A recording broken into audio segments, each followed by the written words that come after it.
Good morning, good afternoon, good evening, wherever you might be from the world. Welcome to a webinar brought to you by Aspirex about Is ITIL Easy to Pass?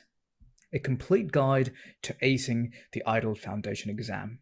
My name is Jason Elvis and I'll be your host for this session. And your expert tutor today is going to be Ian MacDonald.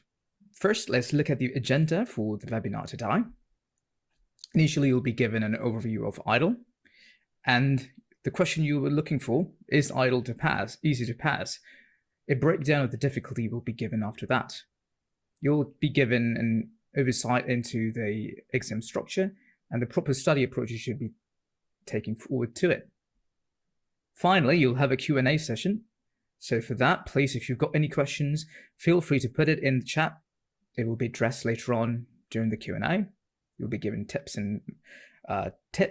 key takeaways, and most importantly, there will be some special coupon codes at the end, so please do feel free to stick around to the end. Now, before we go into the meat of the webinar, I'd like to introduce you to our expert tutor. He's Mr. Ian MacDonald, who is a chartered IT professional across UK and international recognition. He's got awards for thought leadership, and he's a regular ambassador and ITIL author. He's got over 40 years of experience in running large IT departments and a track record of high performance through the adaptation of ITIL and best practice frameworks. And now I'd be handing over the webinar to Mr. Ian MacDonald to carry on the rest. Okay, thank you, Jason. And just to echo the opening, good afternoon, good morning, good evening, wherever you are, welcome. So my name is Ian MacDonald, and I'm going to take you through now the main sort of meat of this webinar on really sort of how to get ready to hopefully pass your ITIL exam. So we start with a little bit of a start. What is ITIL? So the fact you're on this this webinar maybe suggests you already have started to look at and understand, and may even be in the middle of some training for ITIL. But for those maybe who are coming in completely cold, I mean, you can read the words, but the way I would probably pitch what is ITIL, well, it's that globally recognised sort of guidance stroke best practice for IT service management. In other words, how should organisations effectively deliver, manage, maintain IT services on a consistent, on a quality basis to ensure that those services create value for the users, the business and customers that depend on those services today.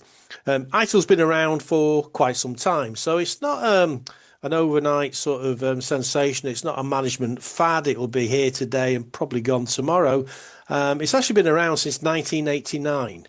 Okay, the fact we refer to it often now as ITIL 4 suggests there have been previous sort of versions or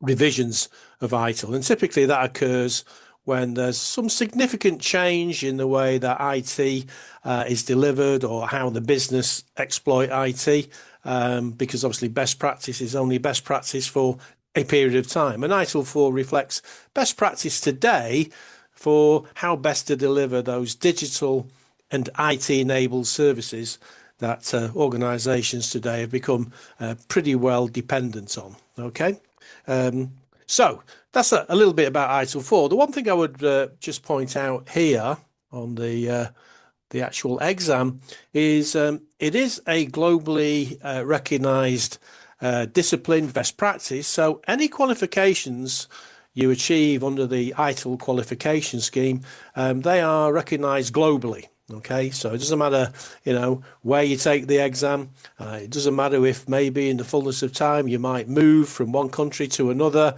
If an ITIL qualification is required, then once you have it, it's globally recognised. So that's an important sort of, if you like, selling point of the exam and going through the discipline to hopefully pass and attain that qualification. So I suppose the obvious question is ITIL or are ITIL exams easy to pass? Well, I suppose if they were easy, there wouldn't be much point in having an exam. So they have to be worked on. Like any exam, if you know the topic well, and you're comfortable with the topic's sort of content, then obviously, it's a lot easier to answer those questions. And so really, is it easy to pass? Well, it's all about making sure you understand the risk of failure, i.e. why you might fail the exam, and mitigate those risks. And that's how hopefully we can help you in the rest of this webinar.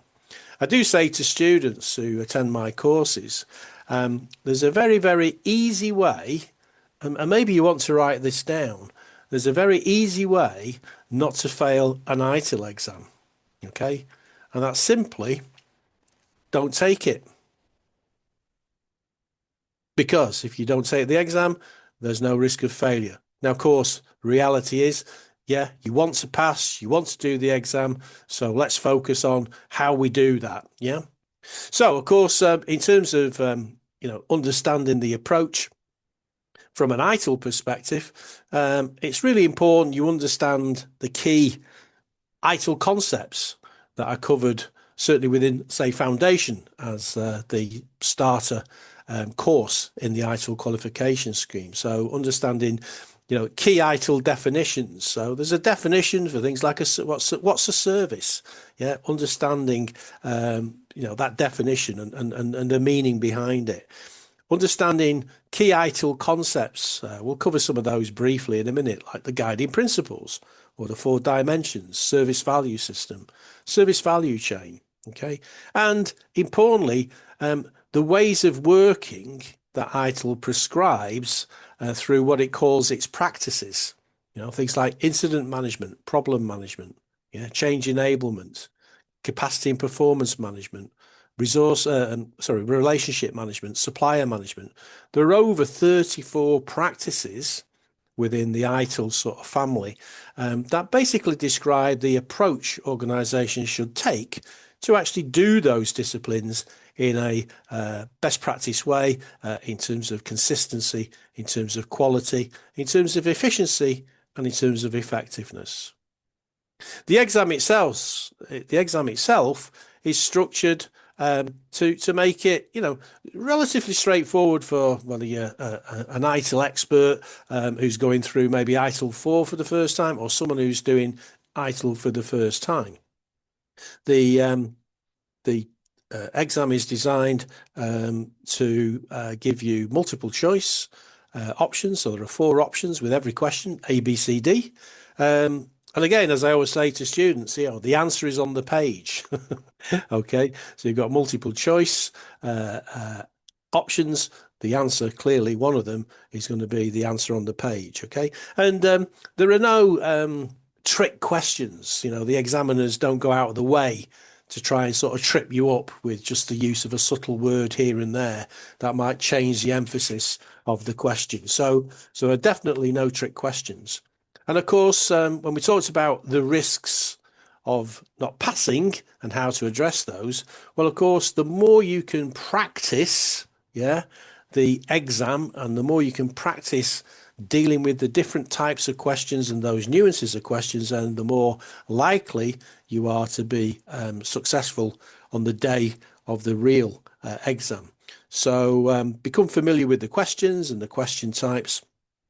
And also understand the sort of pace of the exam. So again, we'll talk a little bit later about sort of sample papers and using these to test and help drive some of that revision focus that you will need after you've completed your sort of formal training education. So we'll talk about those a little bit later. But yeah, practice, use the sample papers and practice.